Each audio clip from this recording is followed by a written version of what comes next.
Hey guys, this is my fourth and probably final part of the Defining Subgenres of Horror series.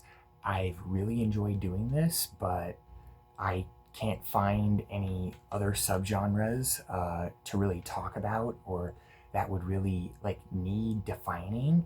Unless you think of some, let me know that down in the comments. I can continue this series. So in this series, I define subgenres of horror. Very self-explanatory.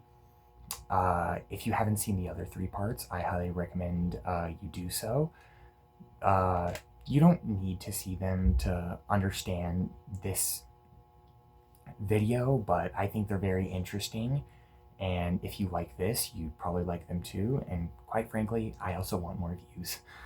So without further ado, let's get right into it. The first subgenre, I'm pretty surprised I didn't cover this sooner actually, is horror comedy.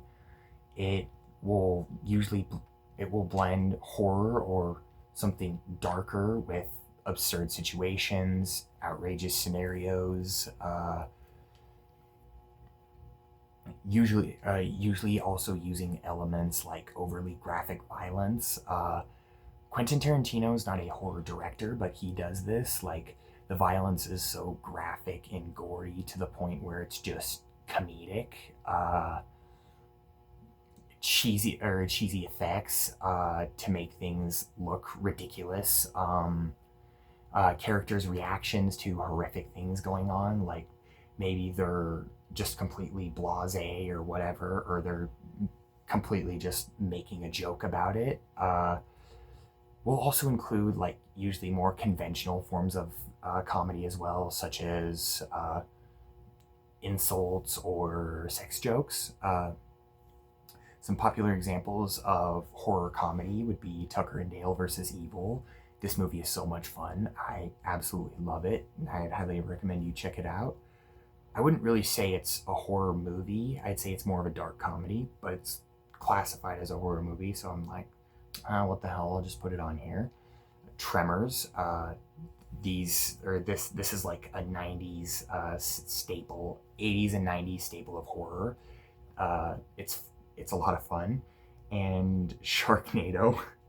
Oh man, these movies are train wrecks, but so much fun. Really great for fun movie nights or movie nights with the guys or something like that. And One Cut of the Dead, a Japanese zombie movie. And the next subgenre we have is war. Now, this is a lesser known subgenre of horror, but still, there's some solid films in here nonetheless. It may showcase the uglier, more realistic side of war. Doesn't necessarily have to be in a combat situation. You may have something like, movies like Come and See, The Painted Bird, or The Man Behind the Sun would be perfect examples of war horror movies. Or maybe like a military fighting or investigating a supernatural enemy. Movies like Dog Soldiers, Overlord, Frankenstein's Army would be examples of this.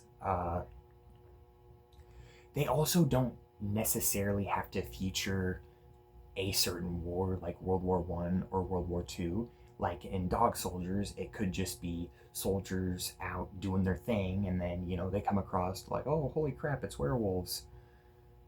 So yeah, that's basically war horror. And then found footage horror. This often gets confused or with analog horror. Analog horror also gets confused with found footage horror. I will get into the differences between those momentarily. It's usually shot in grainier, maybe a grainier or rough quality. It also could just be on a phone, like what I'm doing, or a camcorder, security camera, something like that. It can very much so blend genres and feature just about anything. Like One Cut of the Dead would be an example of found footage and horror comedy. The Poughkeepsie tapes, crime and found footage horror. Gongjam Haunted Asylum, supernatural horror, found footage. REC and the Blair Witch Project would also be examples of found footage horror. The next subgenre of horror we have on our list is analog horror. It's a lot like found footage horror. In fact, it's almost like a type of found footage horror, but not necessarily. It's not focused on being real like found footage horror is. Found footage horror is meant to blur the lines between what's real and what isn't. The particular media might also be haunted or cursed. I know the EXE trend a while back really did this.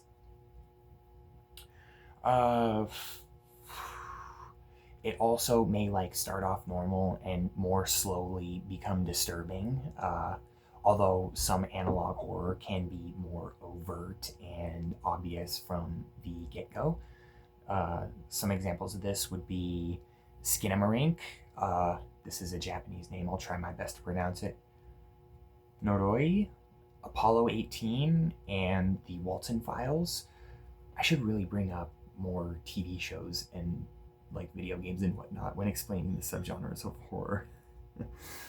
Anyways, the next subgenre of horror we got, this is really simple, pretty easy to explain. This would be monster horror, also known as kaiju horror.